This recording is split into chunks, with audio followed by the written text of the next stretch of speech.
believe already underway. We've got action coming in. We do indeed. No moment for the players to take a pause.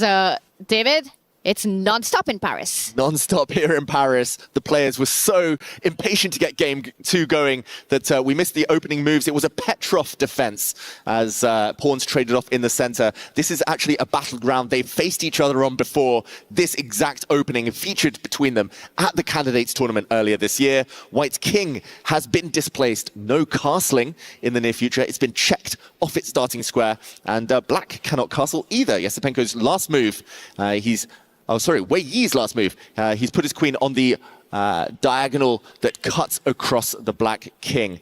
And this is a really double-edged opening. For a Petrov defense, known to be relatively solid, this is pretty much the most extreme version you can get. I'm really glad you brought that up. Now, usually in chess, when players have faced each other in an opening, you'd expect that you'd go down and prepare and see what went wrong. That game, Wei Yi won against Andrey Esipenko. But the way the candidates went for Esipenko, how motivated was he to find the right way forward? Because look at what's happening right now with the black pieces. A long think by Andrey. And we are just on move 11. Exactly, still very early days, and this is the first case of the Esports World Cup this year where one side has clearly got their opening preparation in. This is some home cooking from Wei Yi. He's clearly studied this in a lot of detail. He knew that he was up against Andrey, and he knew this opening was very likely to land on the board.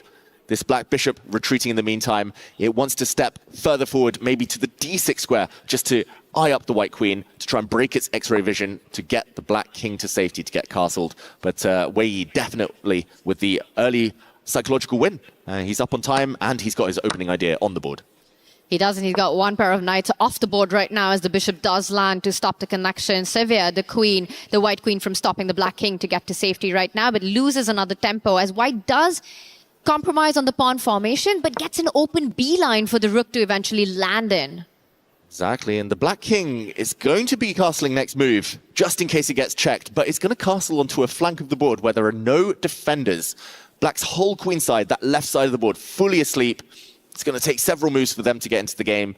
Can Wei Yi whip up an attack before Esipenko is fully ready? I see the evaluation bar liking White's position slightly, but that means he needs to be quick, needs to be energetic and accurate. And then suddenly, Wei Yi's idea of having the rook on h1, the h-pawn up the board, putting his king on this square, which is so unconventional in chess, just makes sense. If the black king is about to get to the right side, as it just does, White's pieces are beautifully placed for an avalanche, for an attack on the right flank. Exactly. Give White one more move, and he's actually going to be retreating his queen backwards. The white queen can land on the c1 square, and there are threats. The white bishops, the diagonal they point towards, Tanya, that spells danger for the black king. No defenses around it. There'll already be sacrifices to be looking into as batteries are about to be formed right now. Very sneaky, rook to the center of the board, creating the idea, David, that you just pointed out, the white queen getting to that square, bishop takes pawn coming in next. And the thing is, with this time format, defending and fighting these ideas are so difficult. Exactly, and just to show that on the board, if black is a bit careless here, for example, plays on the wrong flank and refuses to develop the sleeping pieces, then white would already have a winning advantage. After just one careless move here, the white queen will swoop back, and this diagonal is the key. No real way to stop a sacrifice on that square. If the black queen comes out, for example, whoops, she gets trapped. A sacrifice here, and white has beautiful tactics. Another check. If the black king ends up taking, this is deadly. A fatal check here. The black queen will drop off the board, and if you don't defend that pawn, if you continue your operation on the other side, Wei Yi would crash through. Bishop takes, a queen jumping in, and clearly this is going to end in a checkmating attack. Black would be helpless. Therefore, he tries to trade off as many pieces with this rook move as possible before the attack lands. But I'm still expecting it to attack, to land just there. You know, you trade the rook, you bring your queen back, and as you said, Black's army is still so offside from defending the king right now. The big idea, and let's not forget, Wei Yi, one of the youngest ever players to cross the 2700 Super GM club mark in the history of the game.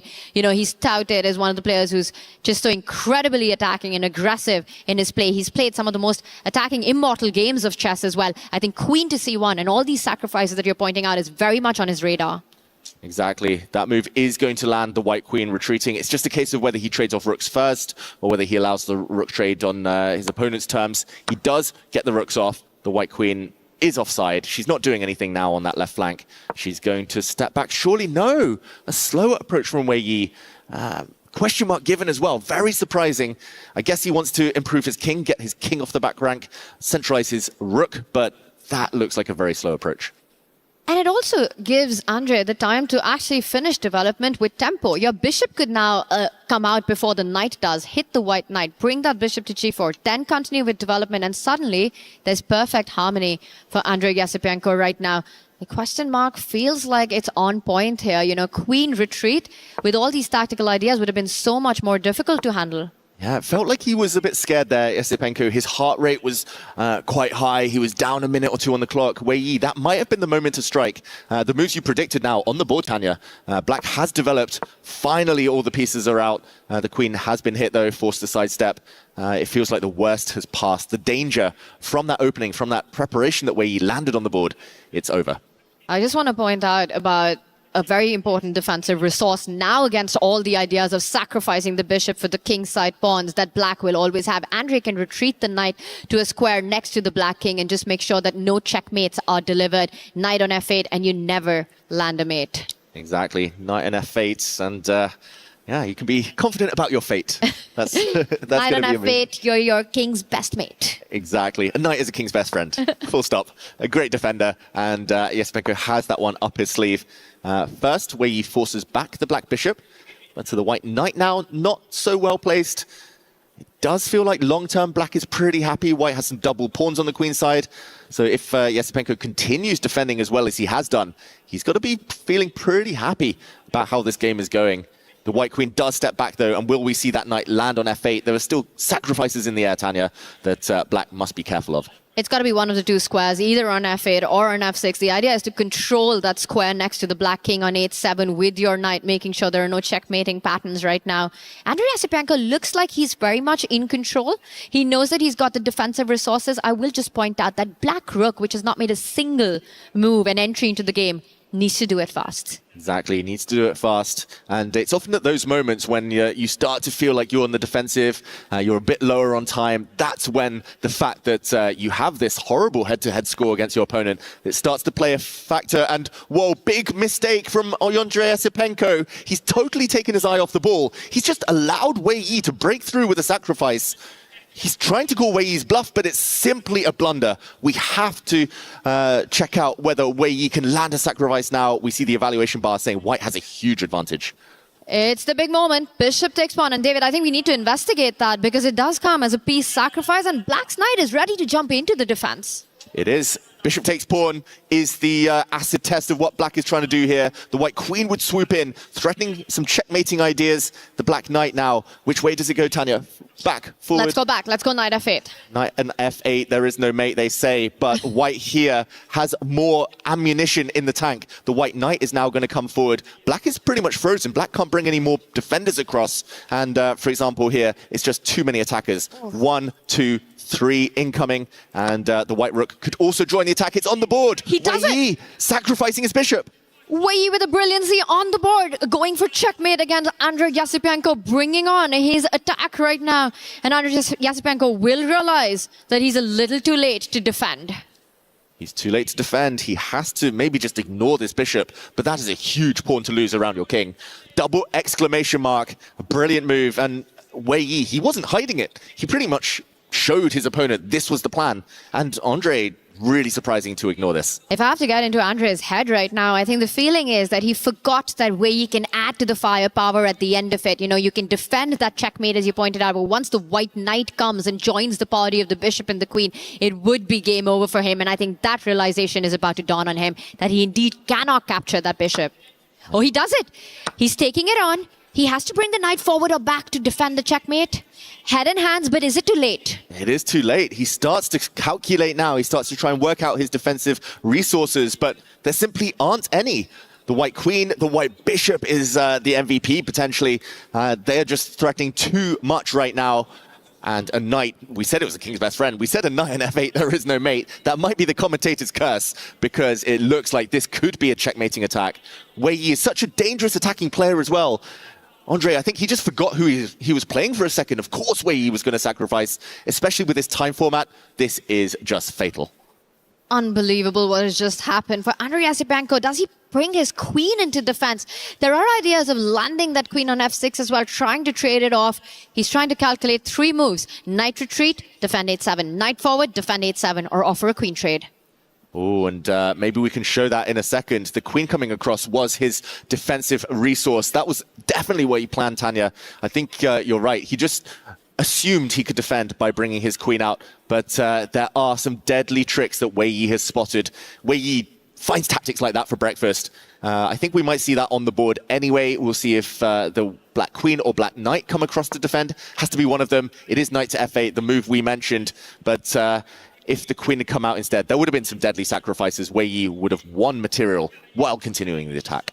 And David, they say 3 is the magic number for an attack. The queen and the bishop there, the knight about to jump in. I'll add a 4th attacker. That's Wei Yi wielding his weapons right now once that knight lands to f3 and g5. Oof, and it's coming. It's just 1 or 2 moves away from delivering the killer blow. Andrey Esipenko, it's the board. It's cut in half, essentially. The black queen, black rook, they're on the wrong half of the board. The real action is around the black king, which is too open, no shelter. Andrey Esipenko, down to 3 minutes as well. You need time on your clock to defend. Even in a position like this, there might be chances, but the clock is going to compound the misery here.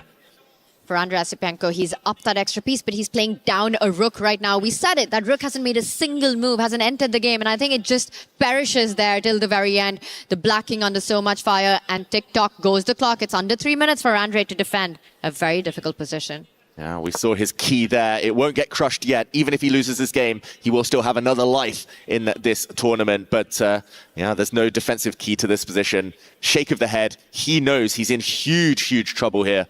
And all Wei Yi needs to do is keep bringing those pieces into the attack.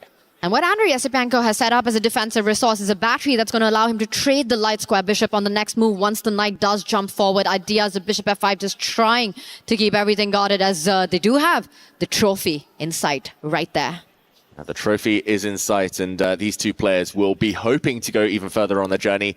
For now, the knight needs to go further on its journey for Wei Yi. It needs to continue marching up the board. The winning variation would begin with the knight stepping forward, threatening some deadly checks. Black wants to block. Tanya, you mentioned this. The black bishop wants to trade off, at least eliminate one attacker. But the problem is, once the bishops leave the board, another attacker jumps into the action, rides into the black position with power. The rook would land on the 7th rank, 7th heaven, attacking a bishop, attacking a pawn. Black can trade queens here and not get checkmated, but unfortunately at the very end, the bishop would fall, white would have 2 extra pawns and a winning position.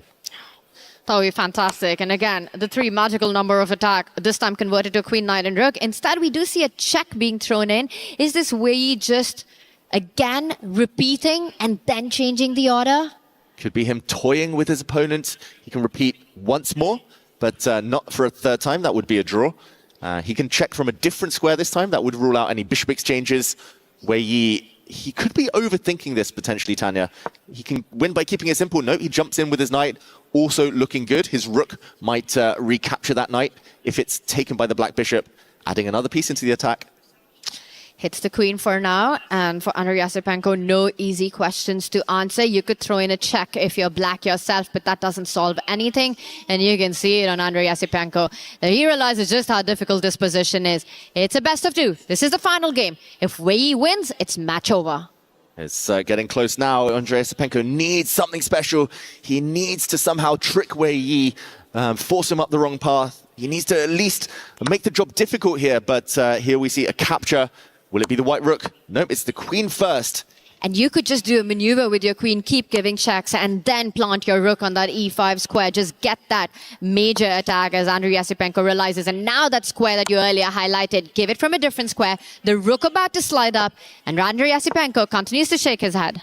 Exactly, this rook arriving, that re-establishes the magical 3. The white queen, the white rook, the white bishop, all attacking. Black is defending with not enough pieces here. He was talking to himself, Esipenko. He was saying, why did I allow one of the best attacking players in the world to attack my king?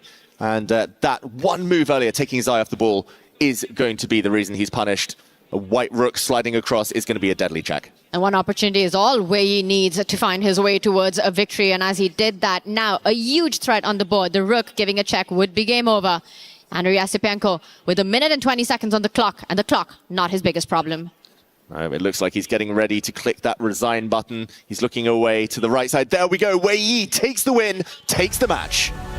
And what a win. This was absolutely flawless by Wei Yi, getting it done. And calm and cool he is. Absolutely expressionless. He is the assassin in the chess world. The assassin, team nemesis. He has shown that he is Andrey Esipenko's nemesis.